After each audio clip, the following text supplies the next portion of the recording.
Welcome to the Fabulous 413. I'm Khalees Smith. And I'm Monty Belmonte. Later in the show, pretty pink wines in a very pretty location with pretty but elusive birds. And our Franklin County wine friend Ken Washburn as two rosés enter the Wine Thunderdome. But the rest of our time is going to be checking out the innovative electronic music that you can catch this weekend in Turner's Falls at the Shea for Extension Chords 2. Full disclosure forthcoming. For Live Music Friday, we'll hear one of the artists that's a little closer to home on the lineup, Barbie AI, and hear from festival curator Chris Hinkle. But first, we'll have a conversation with the headliner who's teaching the next generation of budding electronic musicians. Magic. Become a power. This Saturday night, July 26th, SPS Entertainment presents the second installment of Extension Chords at the Shea Theater in Turner's Falls, an eclectic evening of live electronic music performances featuring Daedalus, Dan Friel, head of Wantastiquet, Impure Luck, Barbie.ai, and Astral Chill, with video projections by Turner's Falls' own Chris Hinkle. We are joined by one of those performers, Daedalus, also known as Alfred Darlington, who grew up in Santa Monica, California, and has been active in the LA music scene for decades. A teenage obsession with Greek mythology led them to adopt their stage name, a tribute to the ancient artist, inventor, and craftsman. In addition to high-profile work with MF Doom, Diplo, Death Cab for Cutie, Kimbra, and Saul Williams, who was on our show a couple months ago, and you were with Saul Williams, I believe, when he was at Matt's Mocha. Daedalus has produced a wide range of LPs, EPs, and remixes, and in 2019, they became a faculty member of the Berklee Electronic Production and Design Department. In 2020, they were named an artist in residence at the SETI Institute. Daedalus continues to produce and create their own music while touring the world, including headlining Extension Chords 2 at the Shea Theater in Turner's Falls this Saturday. Welcome to the Fabulous 413. Thanks for talking with us. Awesome. Thank you all so much, and those considerable words. Sometimes it's weird to revisit the things that we do, but yeah, I really appreciate it. And appreciate being with you all today, and indeed being even closer still in just a few days' time. Yes, and I have to make my full disclosure that I'm president of the board of the nonprofit theater, the Shea Theater. I'm a volunteer, but we do it for the love, and this kind of exquisite and strange to some, maybe, programming is right up our alley. I think it's interesting, Daedalus. Should we call you Daedalus or should we call you Alfred? What do you prefer? When I tell my students, I usually kind of leave it open-ended. I don't consider Professor Darlington to be quite the mount. But that's so like good. You sound like a character in a Victorian novel. Or Professor Daedalus sounds like you're an X-Man or something like that. Right. That happens sometimes. All the above, but yeah, Daedalus or Alfred is fully fine. Well, I'll call you Professor Daedalus and combine all of those things. I believe you're a founder of Berklee's electronic production department. Is that true? Not their production department. They had an EDI initiative, and EDI stands for Electronic Digital Instrument Program. So before that, you could do all the synthesizing you wanted to, but it wasn't necessarily part of their principal instrument. The way you came into the school is something that the way you exited, so to speak, with the production design. So they made it possible recently that you can kind of have a principal instrument as the computer or as other digital outcomes, anything non-resonant, really. So it's been a lot, but it's super amazing to be part of this wave of like Berklee expanding their lexicon, so to speak, of what is instrument. I love that too, because awesome. I'm sure that a lot of people that were upset when this show replaced some classical music on NEPM, they might also be hard to understand that a computer is an instrument. Yes. But how did you find the computer as an instrument? Well, especially because, not to date you, but you seem in similar age to us. Digital music was really at its start in our youth. So like having the computer or having a synthesizer as your primary instrument is not necessarily something that one would assume. So yeah, how did you come to digital music? I mean, I appreciate that. And I probably actually am a few more years than y'all, I imagine, just a few extra buffering. I was born in 1977, and for the vast majority of my youthfulness, electronic music was non-real time. It was something that you did and constructed and put all your effort and energy into. But then when it came to like real time in practice, it was something that either was like living on punch cards that you fed into a computer or something that you would sequenced out and then kind of displayed. And maybe you got interactive with it by singing on top of it or playing a synth. But like in terms of what was actually at practice, was it this long arms reach? I started with classical music and jazz. That was what I thought like was the extent of how I could music. And that was, again, real-time approaches. And slowly but surely, the technology underneath our feet moved and real-time possibilities, be it the laptop or even just some other modular synthesis and stuff like. So it all started to graduate into a place where it was possible. But again, it's different to know it's possible and then to actually put it into practice to make it the kind of thing where people want to go and see it. Like, I remember the first couple times I saw somebody playing a laptop, there was a thrill to the fact that they weren't doing their email, they weren't doing their socials, but they were actually like there to perform. That thrill quickly gave way after an hour's time of kind of like, what are they doing? And so it was some amount of what they call now controllerism that started to show up, where people were taking non-traditional instruments like grids and knobs and dials and whatnot and kind of Frankenstein's monstering it, so to speak, right? They would able to kind of create the monster in front of you. So I'm on that wave. I'm on the controllerism wave of like trying to make real time these kind of musical machinations, I guess. That's the most fascinating electronic music to watch, I think, honestly. Like when people set up their templates on a table and then you just see them moving knobs, like moving like quarter-inch cables between like outputs to change the sound in real time. It's just fascinating trying to remember like what output makes what and how to combine them in the way that you want to sculpt the music. It's so neat to watch. And if I may, I mean, your audience, I esteem everyone listening as being an expert in music. Y'all are playing great music to them. But many people don't know how a guitar works. Yeah. They know it has strings. They know the hands move, but they really know guitar face. Right? they know the look of effort. And with electronic music, we're a little bit distant from that. Like people have an idea of what the DJ does, maybe a little bit, and they have an idea of like the effort and energy that goes on there. But in truth, the thing that kind of passes for the newer version of what it would be to perform with electronic music and have that kind of face and effort is still a language that we're coming up with the audience and together. So I'm excited that that's these realm of possible rather than being totally prescribed. Again, the guitar performance, there's many ideas that if I say excellent guitar playing to somebody, they come up with all kinds of different versions of that. But we have like years and years, decades and decades of what that looks like. But with electronic music, it is new. And we are speaking with electronic musician Daedalus, also known as Alfred Darlington. We will also experience live in the studio some of the electronic music that will be as part of Extension Chords 2 at the Shea on Saturday the 26th with Head of One Tastiquit, which will be fun to see. Maybe it's like an old-timey switchboard sometimes, watching them move this cable to that cable and over there. And yeah, I love that. I make you say it every time because I'm pretty sure I can't actually One Tastiquit? One Tastiquit. I'm pretty sure I'm saying it correctly. And you were mentioning, Daedalus, controllerism and video game type controllers are part of what you often bring to the stage. Is that true? I mean, anything that can be made into a musical gesture, I'm interested in. So electronic music isn't often thought of as being at the end of the controller you'd use on an Xbox or a PlayStation. But in all reality, be it these kind of like musical games like, Guitar Hero or even Thumper, which was made by one of the members of Lightning Bolt, an amazing game. They take all the same kind of entrainment, all the same kind of musical activation that somebody playing an instrument might. It just happens to be that it's gamified. So there's like pretty lights on the screen and there's ways that it kind of has output. I think the things that are more challenging to our notion of electronic music are like algo rave, where people are doing live programming to make musical outcomes, or even the kind of ways by which you have like theremin-esque gesture systems, like the Memu gloves that Imogen Heap developed. There's just all kinds of places that we don't usually put music at the end of our hands, and yet there it is. I'm sure you're going to have all kinds of versions of that on stage this Saturday. Yeah. Oh, yeah. In teaching, do you encounter a lot of that combination of purely digital space and then like analog tools to create the sounds that your students and you are looking for? Oh my gosh, absolutely. I think you put it just the right kind of tone on it to it, because it's like people use all kinds of sound design, all this ear candy, but at the end of the day, it's still hitting our ears, which aren't as evolving as fast as our genres. A lot of our music is swooning way above 20,000 hertz and way below 20 hertz, these kind of like a made up imaginary range of what the ears can hear.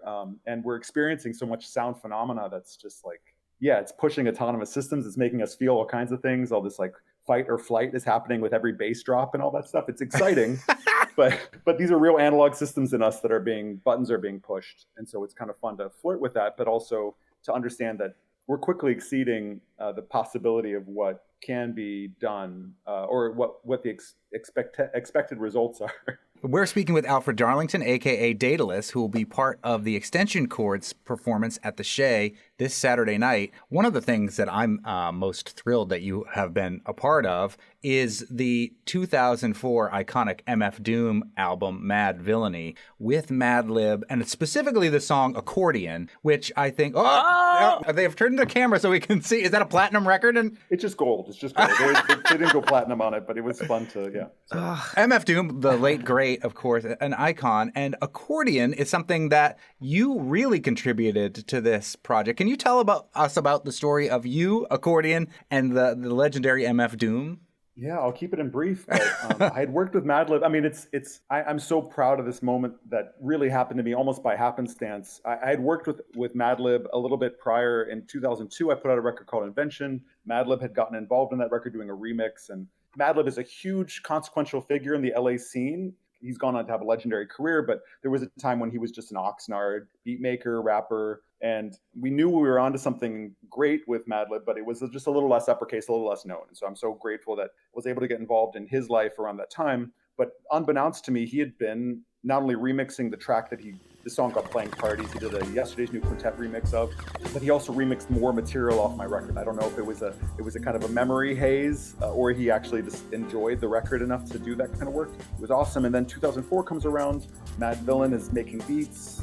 MF Doom apparently is oftentimes rating Madlib's unreleased beat tape kind of work, and plucked from obscurity this song of mine called Experience, and decided to put some vocals to it. Madlib added a few extra elements, and then suddenly this song Accordion comes into focus. Living off borrowed time, the clock tick faster. That'll be the hour they knock the slick blaster. Dick Dastardly and Muttley with sick laughter. A gunfight and they come to cut the mix master. It would be enough for me if simply it rested there, right? It was just this thing that existed as an outlier, but then it actually afforded me the opportunity to both be in music videos for that song, as well as tour with MF Doom, Madlib, and also Dilla. J-Lib project was also touring at the same time, so I was playing this accordion on stage with these luminaries, and it got me my foot in the door enough with Doom to also work with them on subsequent recordings. I did a song called Impending Doom. Y'all don't know the same Daedalus I know. Just to earn trust, he tried to make me bust a wino. He said, don't worry, he already dead his thinking. I tapped him with the shed, he said, why you still blinking? Untie him. And yeah, I just kind of started this kind of conversation with him, as well as it made my record Invention into something of a rare groove record where people would seek it out and try to find the first edition. And it's been hugely consequential in my life. I know I'm just a speed bump to their stories, but I love the fact that it just echoed and rippled throughout career. And now every once in a while, somebody else will discover that song again and discover the original sample and then use it for future projects. And it's a funny list of people, including Drake and others, who have kind of like done their version of accordion to some sometimes hilarious results. Khalees just saw Weird Al last weekend, so hopefully Weird Al will do accordion on accordion, and then Weird Al did. Yeah, Weird Al did do that for the Late Late Show. Oh, Late Show, yeah. We're going to dig that clip up. Now that the Late Late Show doesn't exist anymore. But drag it out, Al. Like... It's still never another Yeah, he year. doesn't play it quite right, but it's okay. I mean, it's hard to translate accordion to actual accordion, so we're just going to leave Ironically. But along those lines, like, talk about these collaborations, because you have them with a wide swath of people. Like, it's not just hip hop, it's not just electronica, it's not just pop. It crosses a pile of genres and disciplines. So, like, what are collaborations like, and how have your collaborations evolved over your career? It's funny, at first, I feel like people come to you as a music maker, as a sound designer, as a producer, for things that they imagine elsewhere, and they just want you to live up to. So early in my career, there was a lot of people wanting it to sound like somebody else that was in some adjacency. So if they were looking for a hip hop beat, they were often quoting, be it at that time, it was even the Neptunes or it was other things, but they just knew that it was like, okay, you have some of the equipment, you have some skills, and so we want you to do a sound alike. And that was for a little while. And then, you kind of get emboldened and you kind of get more records, and then they start to come to you more for your sounds, or they become understanding of maybe what the live show's like. And so last year I got a chance to work with Andre 3000. I was able to play on stage with Andre. Woo! And all the flutes. Yeah, did you have to learn Yeah, flute? exactly. Well, that's the thing, is he was doing the flute record thing. And it was like, at the time, Carlos Nino, who's been a huge figure in my musical life as well, who initially hooked me up with Madlib, as well as then all these other projects. A lot of it's come through his fingers, Carlos, that is. And Carlos indeed was one of the consequential figures to make the Andre 3000 flute record.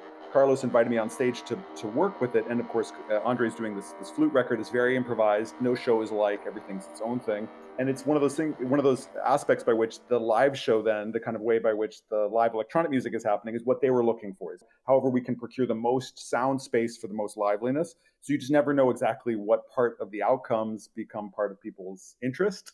But over time, it does definitely become more and more the things that I'm interested in putting forward rather than being somebody else's sounds. And we are speaking with Daedalus, also known as Alfred Darlington, who'll be performing as part of Extension Chords 2 at the Shea Theater in Turners this Saturday night. Speaking of unlikely partnerships, you have also partnered with the SETI Institute, which is something that I have always been a fan of. Part of it is the Carl Sagan Center, which is devoted to try to find the search for extraterrestrial intelligence, SETI. There's an education center focused on astronomy. We have an astronomer on every week, and as well as the Center for Public Outreach. You, Daedalus, were an artist in residence, a musician as part of SETI. Talk to us about that relationship and how that manifested itself. And also, is the government hiding aliens from us? It's funny you mentioned that, right? Wasn't that a thing that like a year ago where they just came out and said like, yeah, there's all this unaccounted phenomenon that's happening where they are UFOs at essence? Yeah, somebody released a thing. They are unidentified flying objects or unidentified aerial phenomenon. We cannot necessarily make the leap to say those are aliens. So I'm asking you, can we make the leap that they were aliens? Well, and I just loved how everyone just shrugged. Everyone was like, okay, like, I guess. And we moved on as a collective society rather than just like, this being the biggest news. That's the nature of existence currently, be that as it may. When they invited me to take part, they had an artist in residency program where you oftentimes have artists paired with scientists. I really thought it would just be this one-way communication where I would be just asking these scientists, what are you gazing up at? What's going on? And, sonifying that to a degree, making some sort of musical outcome that maybe would relate to a wider public who isn't as acquainted with SETI's mission. What I didn't understand at the time is that scientists, especially when they're doing this kind of like cosmic scale work, and it's totally impossible to fathom, no matter how sciencey you get it down to, they need the arts and the possibility of exactly what Carl Sagan stood for to either find words or kind of artistic gesture to kind of give their what is an impossible search somewhat, in terms of the cosmic scale, adding the humanities back into it, making it STEAM, not just STEM. Yeah. So I love the fact that I actually served a little bit of a role in terms of just like, be it just kind of messing with the paints and making something of it, but some kind of use to this, like asking these questions that they didn't, necessarily think to do. But I also love the fact too, one of the less known things that SETI does isn't just gaze up into the stars, but they are oftentimes using tools and techniques to try to like find language and outcomes from even terrestrial situations. So for instance, one of the best uses I heard for AI anything, and I'm not the biggest fan, especially when it comes to music stuff, but they use AI technology to help decode whale languages so they could talk with whales. Amazing. Right? Humpback whales specifically, so that they could, so they could kind of have an idea of like, well, what would it be like to talk with aliens? Well, maybe this would be an example of it. Like, here's this creature that we know has some amount of communication. They're always talking to each other, but we just didn't understand it. And so they use AI tools to have like a full-on real-time communication with this humpback whale, said goodbyes at pieces, and then went about their way. And just to know that's possible and to know that's part of the outcome that SETI does, it's like, well, as an artist, it's like I love to be inspired by these kind of possibilities and to take that forward in the music. That's what I want AI to be doing. Yes. I want to talk to whales. Curing cancer and talking to whales. I don't need it to make pictures or music for me. Hey, whale! Do our dishes, do our laundry, talk to whales. We're good. Yeah. Right?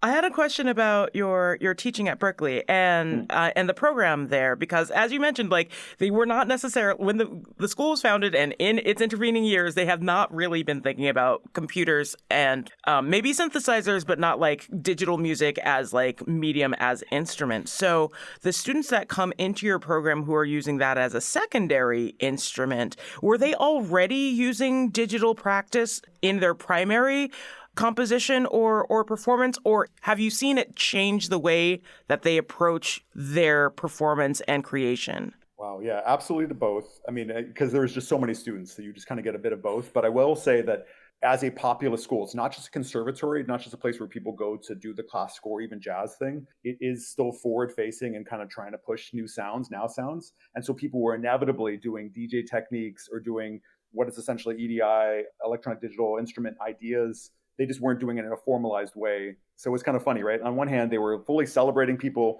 going forward and like having their big careers on huge stages, but they just didn't necessarily include it in what was music.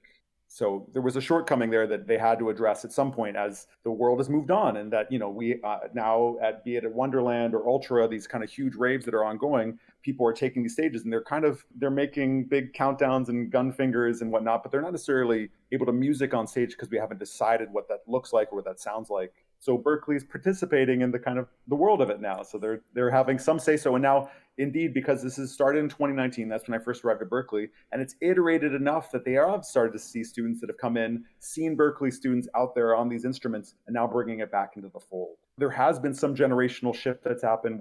now take these instruments that would have been a little bit pushed off to the side and maybe used in a more limited capacity, now are taking more center stage. Like, again, Imogene Heap is a great example of someone who's always pushing forward on different techniques. And Imogene Heap's Mimu gloves were used by Ariana Grande for stages. It's like this stuff is existing in popular media, but to actually teach it takes a little extra. Like, pedagogy around it's limited, but the sound of it's huge. And you're a founder of it, times. and we're really lucky that we're talking to you and that you're going to be in our neighborhood this Saturday. It should be incredible. One other thing before we let you go, I've heard you talk about Botanica and also using things like Fisher-Price toys, which I grew up with. And I used to have the Pianosaurus that when I made an album 20 years ago, I was like, I'm going to play Pianosaurus on the album, which is like a toy piano that's shaped like a dinosaur. Yep. Talk about what Botanica is and your use of these things that many of us of a certain age grew up with, but incorporating them into music that now gets released across the world. Yeah, it's funny you mentioned Botanica because it's like a new genre. You see something like Spotify start to try to adopt it as one of their genre tags they use for the end of the year. It's being kind of much hyped a little bit, and it's kind of a redressing of pastoral or near ambient electronic music. Mm-hmm. And of course, that existed since a long time ago, be it Music at Airports and Forward, or even before that. You just have these kind of like ways that people are either refreshing a genre by giving it a new title, giving it a new name, or just looking at it with a new light. And same thing with Vaporwave is another example of people looking back at be it the video game music of the 90s or other kind of commercial outcomes from that period of time and giving it some extra nostalgia that wasn't there initially, right? We didn't have nostalgia necessarily for PS1 games, but that accrues over time and people have different relationships with it. Or even breakcore as a genre has gotten a renewed interest, not from the frame that kind of drill and bass or kind of really aggressive jungle might have had, but now people are taking the genre and moving it into its own space. So for me in Botanica, I loved this kind of like beautiful, quietish electronic music for a time. My early records are full of these kind of things, but we just didn't have a word for it. It was just stuff we were just doing it because it felt good. And then somebody else comes along and they don't even necessarily consider us part of it because it has so many different genre identifiers or whatnot. But I just love the fact that I can still enjoy these new outcomes from the frame of it was really good on the Pianosaurus to play it through a reverb and just have it kind of ebb out into nothingness. And it was direct and fast and felt. And there's nothing wrong with that. Electronic music should be felt. It shouldn't just be something that goes bump in the night and kind of is anonymized, right? It should have a lot of personality. So this stuff is doing that. And I mean, we are talking about electronic music, which is an oral medium, but I feel like there is and kind of always has been a certain visual element to electronic music as well. And you're talking about it in terms of performance, but also with video and light show components if you're going to raves and things like that. So can you talk a little bit about that relationship between the visual elements, either of performance or recorded electronic music, and the sound that you end up hearing and might hear this Saturday? Yeah. So I assume because of the fact that they've already talked about having the kind of AV aspect included on the staging of what's going to go on Saturday, that this is going to indeed be the case, that we're going to have our visuals. Yes. But there's a spectacle aspect to electronic music that's in part to overcome or overwhelm the fact that there's not as many bodies on stage. We usually have less people. There's not a band where you can get lost in each individual element. The bass player is fidgeting around. The guitarist is doing always too much. The drummer is equally lost in the groove. So without all that kind of immediate ways that we would usually have the band version of kind of a busy amount of things, we had to add spectacle, right? So a lot of electronic music, be it from the aspect of kind of having something going on the stage, and so you have these AV outgrowths, and equally the technology also developed in such a way that we were able to get more from our light shows and more participation from the audience based on what was happening on a visual cueing. But then let's be frank, there is a thing with electronic music where it's trying to overwhelm the senses with an auditory function, and so from a visual side, why not have something that equally has amount of onomatopoeia towards the same, right? So. And especially, where it's we're trying to add character and energy, a single performer on stage, no matter how we're dressing, no matter how our personality is, the audio is always going to be more the focus or feature. So just to kind of try to address that, try to bring that into focus is fun. The last thing I will say is that of course, people have been finding visual outcomes or outgrowths, no matter what the genre is, no matter what the music is. And I feel like this is an innovation where we're increasingly inviting the person who's doing the video aspect or the kind of visuals to be a named feature on the flyer. It's not just an ancillary thing, not just something that just happens without it being, without it being kind of rejoiced. We're trying to make it so that is equally like something that people come to the show for. They come for this whole full body experience. And in fact, we're encouraging people to bring part of the show with them, dress up, be ready to dance, be ready to like have their party rather than it being a passive experience where the music is just being thrown at them. And that maybe it's limited moments you can applaud and you have to guess when those moments are. Like, let's just explode all that and just really everybody brings it and then we'll have a good night. That's how it goes. It sounds like it's going to be a great night, and it is this Saturday night, July 26th, at the Shea Theater, which, again, full disclosure, I'm a volunteer there, and I love it. I love the community building. I love that we have added to the flyer the projectionist, who's the neighbor across the street from the Shea, Chris Hinkle, who will be part of this and has helped assemble this dynamic team of people that will be bringing electronic music to that theater this Saturday. It's called Extension Chords 2, and it will be headlined by Daedalus, also known as Alfred Darlington, who has been joining us today. Professor Darlington. Dr. Darlington, I presume. Of the Sussex Darlingtons. Yes. Thank you so much for joining us today. It's been a pleasure. Thanks, y'all, so much for shining a light on this and for indeed volunteering there, as you may well do, but for making this possible. I think everybody's coming from the New England greater area. I don't think anyone's coming from further afield. And so to both be, internationally leaning in terms of our sound sources, but local in terms of how we're kind of farming them, let's make this a whole farm to table fun thing. So love it. Please. Yeah. And we'll hear a bit more about Extension Chords 2 shortly with organizer Chris Hinkle and one of the other performing artists you can see take the stage at the Shea, Barbie AI, when they join us for Live Music Friday. After we take in the sounds of the rich birding landscape in Leverett over glasses of rosé with our Franklin County wine friend, Ken Washburn next. You're listening to the Fabulous 413 on 88.5 NEPM. The Fabulous 413 podcast is funded by Eastworks, 500,000 square feet dedicated to artists, entrepreneurs, and nonprofits where community happens. Learn more at eastworks.com.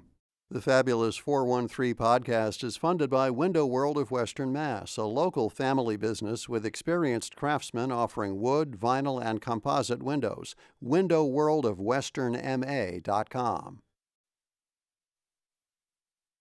Obviously, I went to wine school, and we were drinking so many wines a day that we had to spit it out. And occasionally, if we had like a really amazing, incredible wine like Vega Sicilia or something like that, we were allowed to swallow it. But I had a friend, Peter, and there was one day where he was so tipsy in class. And we were like, Peter, what is going on? He's like, I don't know. He's like, I really feel it today. And he had been spitting all the wine out religiously, like we all had.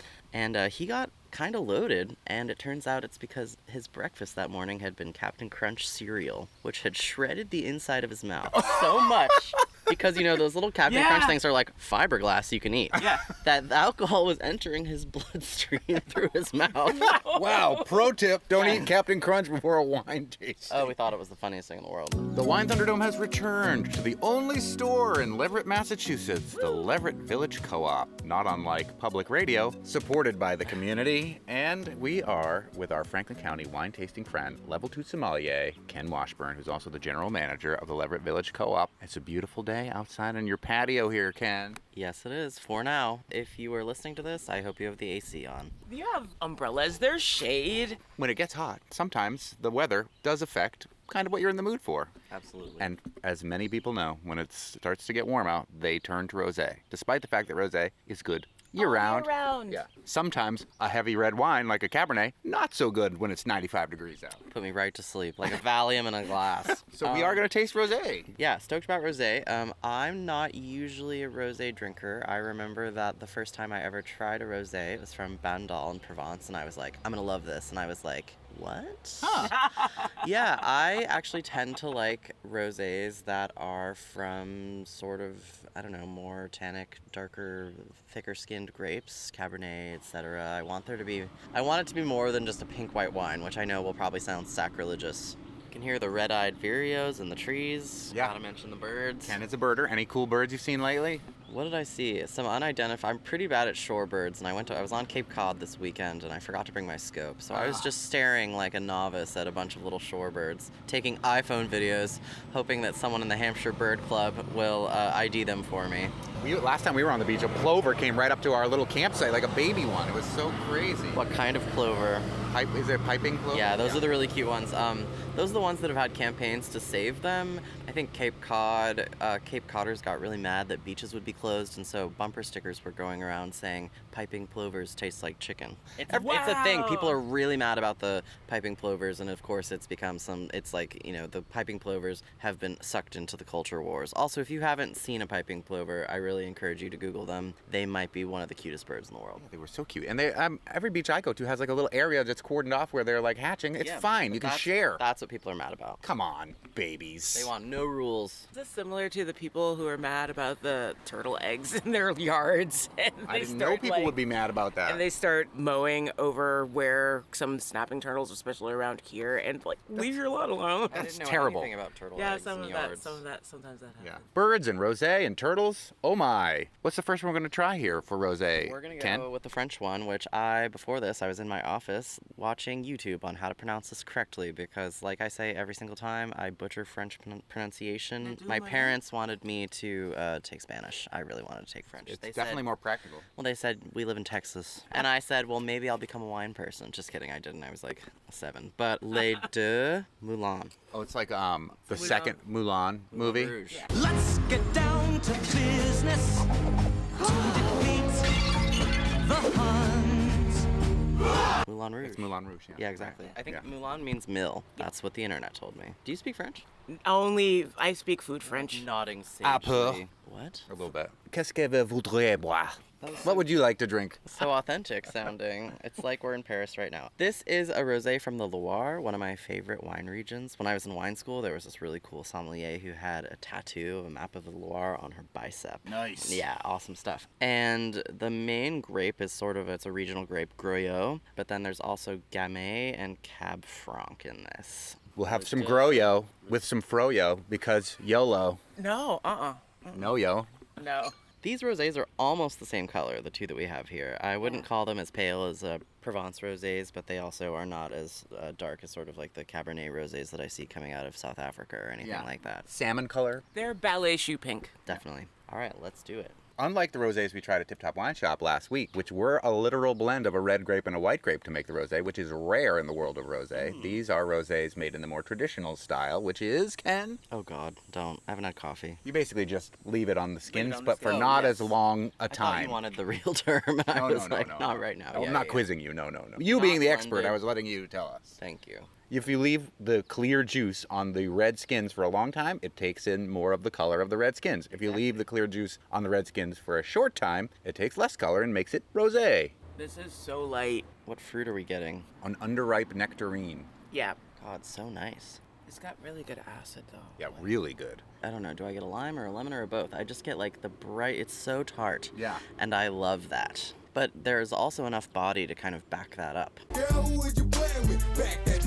Sometimes rosés to me can be almost sort of watery. Yeah. Like water with lemon in it. Hampton Water, Bon Jovi's wine, it's the worst. You're gonna pay so much money because Bon Jovi's son made it, even though it's made from really good makers in France. I love to trash that wine. This is crazy because I was literally just in my office before y'all came in looking at the Wikipedia page for celebrity winemakers, and I was gonna bring that up specifically. I wrote a whole Valley Advocate wine column trashing Hampton Water, but using Bon Jovi lyrics. It's one of my proudest moments.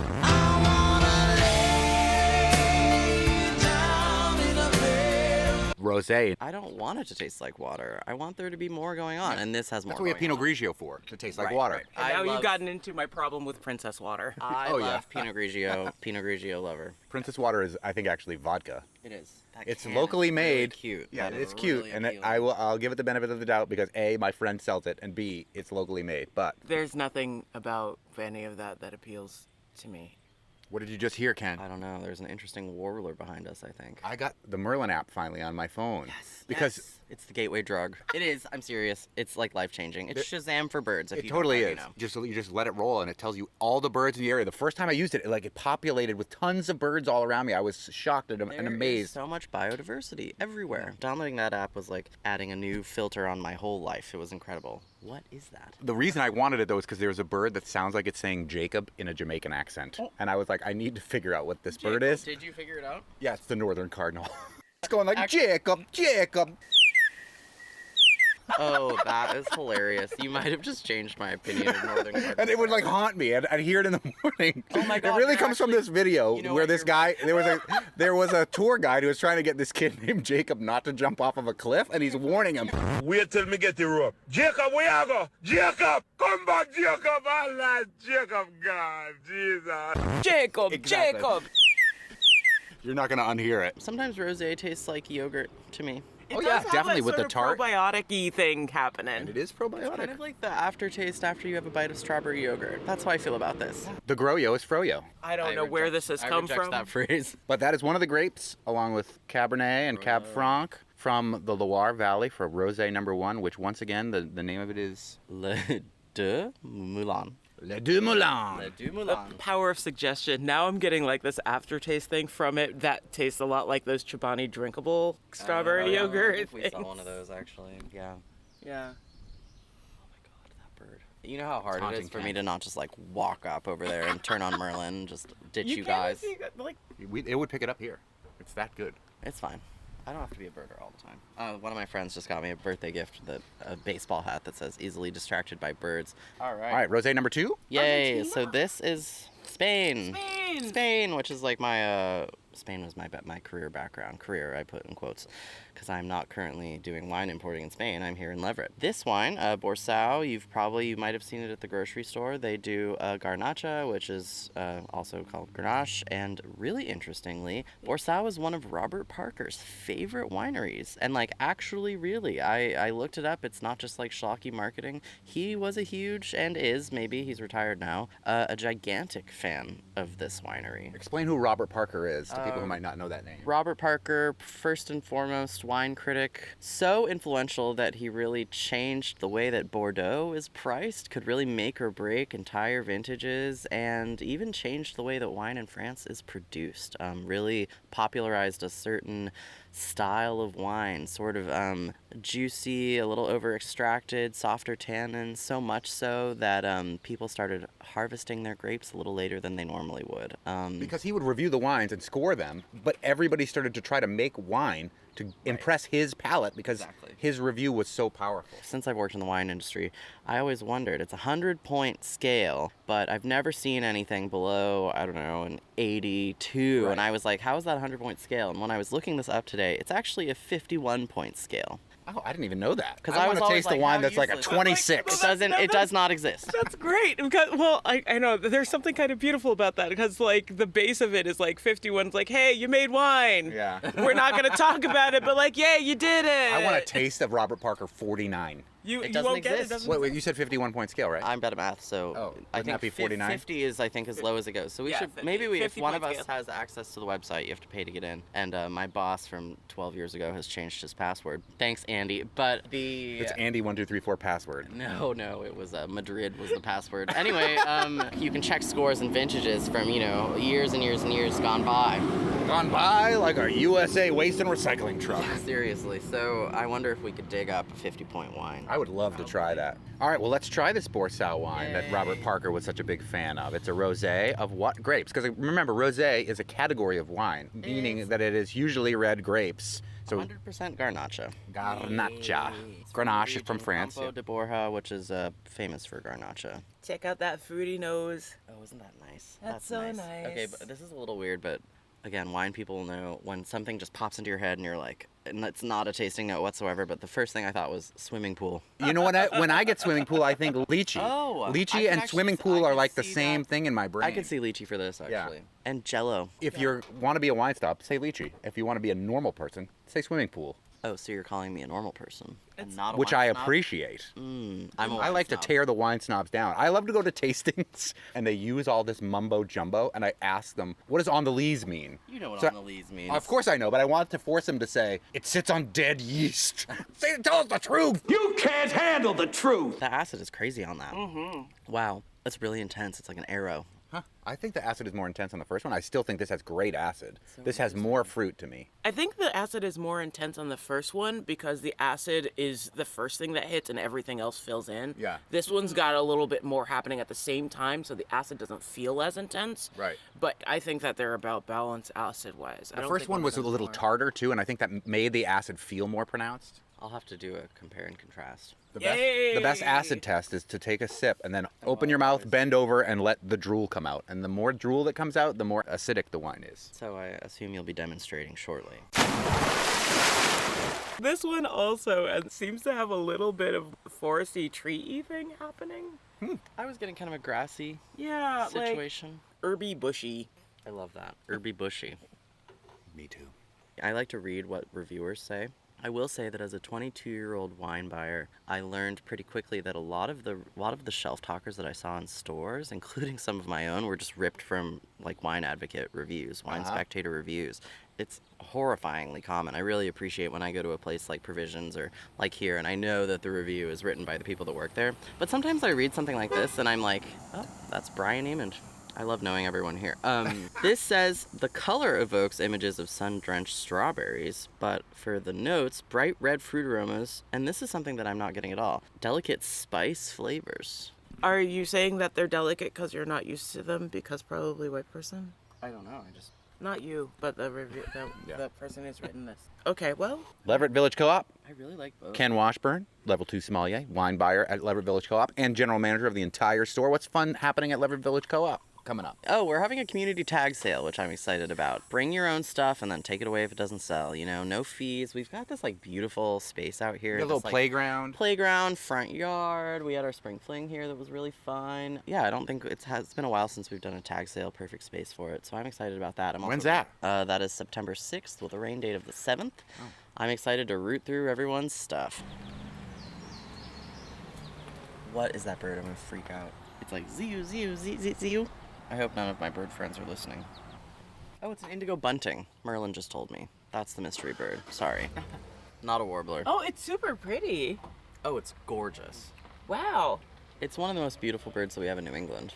I wonder if you'll be able to hear it on the mic. I bet you will. If not, I'll just insert sound of indigo bunting here. Nice. Okay. Borsao. Wow. Borsao. Unanimous. Yeah. Wow, we didn't even have to go through the drama of who's going to vote for what. There's everything that's good about the Loire Valley one exists in the Borsao, but the Borsao takes it to another level, I think. I will say I really like both, and I would not be unhappy if someone served me a glass of the Loire, especially if it was nice and hot. Oh, yeah. I mean, there's nothing wrong with the Loire at all. I think it's an excellent, delicious wine, but the Borsao is just another level of complexity. Yeah, it's a more realized wine. That's a great way to say it. Francophiles would be disappointed that a Spanish wine, rosé in particular, beat out a French one, although this is not a Provençal rosé, which you're not a huge fan of, but is... I've always loved Spanish wine better. I mean, I love a really expensive Burgundy, of course, but in terms of what I can afford and what I can stock at the store, I'm such a Spanish wine person. And maybe it's just because, you know, that was what I started out in, especially with rosé. Spain is king. A rosé chocolat, you know. That's what we had last week. Really? The Amistoy. Yeah, we had the Amistoy. Yeah. That's a great wine. And the Balea. Chocolate. Chocolatey. Well, thanks, Ken. It's always fun tasting with you here at the beautiful Leverett Village Co-op. It is beautiful. A nice place to be. I love what it stands for in the community, what it means for our little town of Leverett. Yeah. And it, just like we at NEPM, always needs your support. Come shop here. Well, I'm not allowed to tell you. Oh, no, maybe now that we don't have a Corporation for Public Broadcasting funding, I am allowed to tell you. No, because a direct call to action. No, those Come shop at the Leverett Village Co-op. No, those are FCC rules, not CPP. How about come visit? Can you say come visit? Yeah, we can say come How visit. about consider visiting? Yes. That's good. That's the way We have a beautiful pollinator garden. You don't even need to spend money. If you'd like to do this, here's what you do if you're interested. Every time it's not me, I'm happy. There's a version where Khalees sings about grapes in Tina Turner style. Poorly. For our Wine Thunderdome It's a segments. bad example of how I sing. Anyway, now to put another slice of electronic music bread on this show's sandwich as Live Music Friday brings Barbie AI to the studio. Along with the organizer and visual artist for Extension Chords 2, happening at the Shea Saturday night, Chris Hinkle. You're listening to the Fabulous 413 on 88.5 NEPM. The Fabulous 413 podcast is funded by the UMass 5 College Credit Union, dedicated to creating access to financial well-being for local people, businesses, and communities. Insured by NCUA, umass5.coop. The Fabulous 413 podcast is funded by Northeast Solar, helping customers make the switch to solar for savings, energy security, and tax incentives. Learn more at northeast-solar.com. Welcome back to the Fabulous 413, and if you can believe it, it's Live Music Friday once again. And with us in the studio is Barbie AI, one of the many electronic artists you can see tomorrow, Saturday night, July 26th at the Shea Theater in Turners Falls at Extension Chords 2. We're also joined for Live Music Friday, but not performing any live music, by the organizer of Extension Chords, Chris Hinkle. But let us first hear some of this electronic music that we've talked so much about on this show with Daedalus. There's an amazing array of devices on our table right now. Lots of buttons, wires, and some keyboards. Flashing lights. Yes, but let's hear something from Barbie AI.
super cool. That's so cool. That is Barbie AI for Live Music Friday here on the Fabulous 413, or should I say Barbie AF, which stands for Barbie Asparagus Festival, or Barbie Adam Frenier here at NEPM, who's part of the NEPM news department.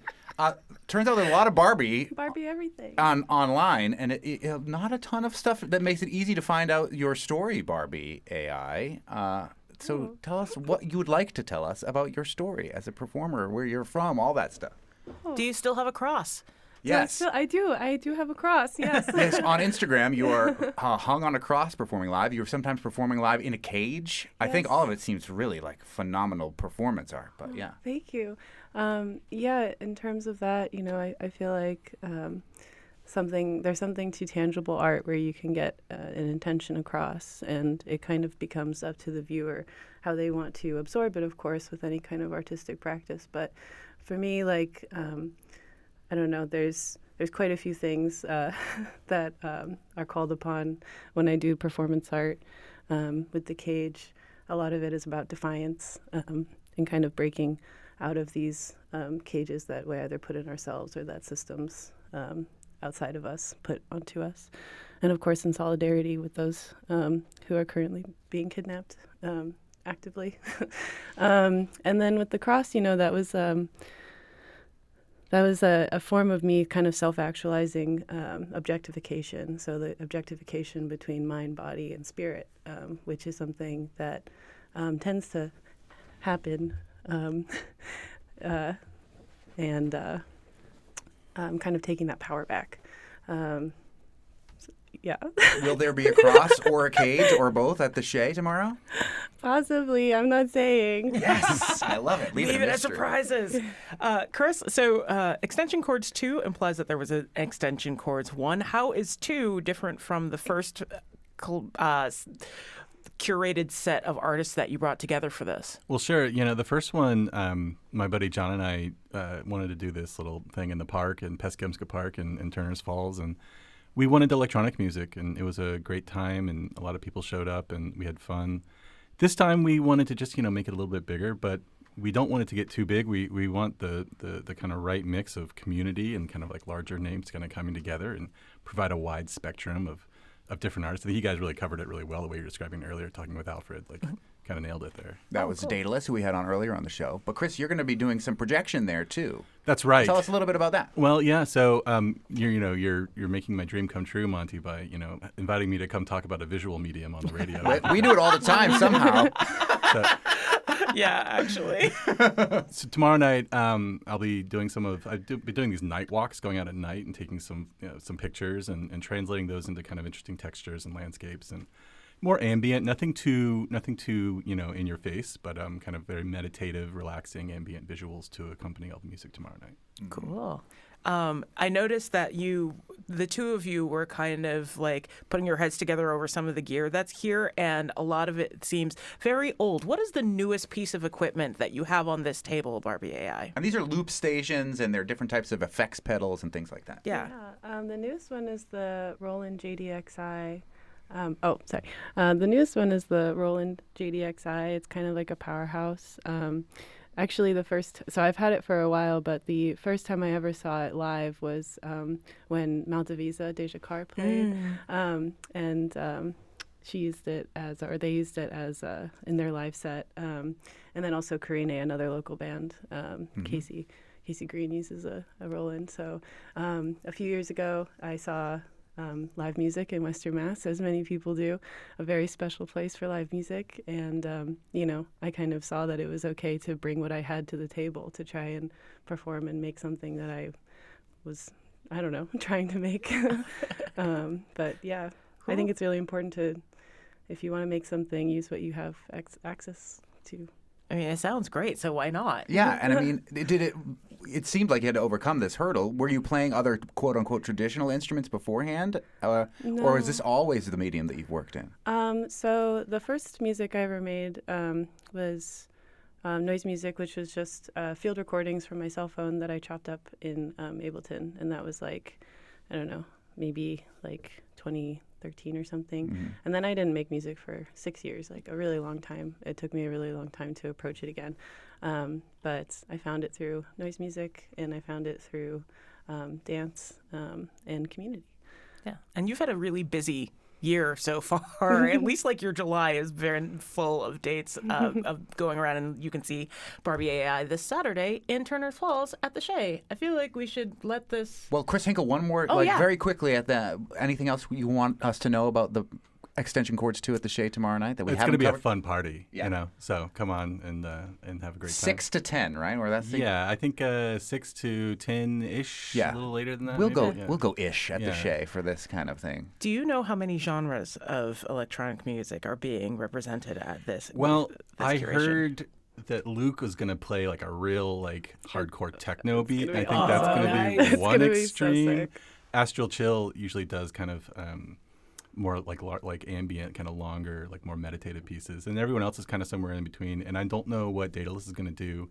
I'm excited to find out. So are we.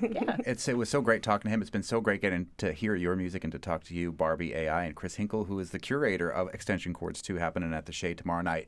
We'll tell our listeners everything that's going to happen, or some of the things that are going to happen next week on the show. And we'll have you just play us out for the rest of the show. How about that, Barbie AI? That sounds great. Yay. All right. So next week on the Fabulous 413, we'll be visiting a farm in the southern Berkshires that helped to advance the CSA model in the United States. It's called Indian Line Farm, and we'll get into why it's called that. We'll learn more about cultures near and far with folks from the upcoming Come Up Homelands and African community festivals. We'll speak with 2 professors at Bard's Micro College that have turned their coursework into a choreo poem with the production Belly. We'll meet the folks, the amazing volunteers at the Westfield Farmers Market. And we'll broadcast live with founders and performers of the Bang on a Can Loud Weekend, which is happening next weekend at Mass Smoka. I'm Monty Belmonte. I'm Khalid Smith, and this is going to be Barbie AI taking us out.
Bye.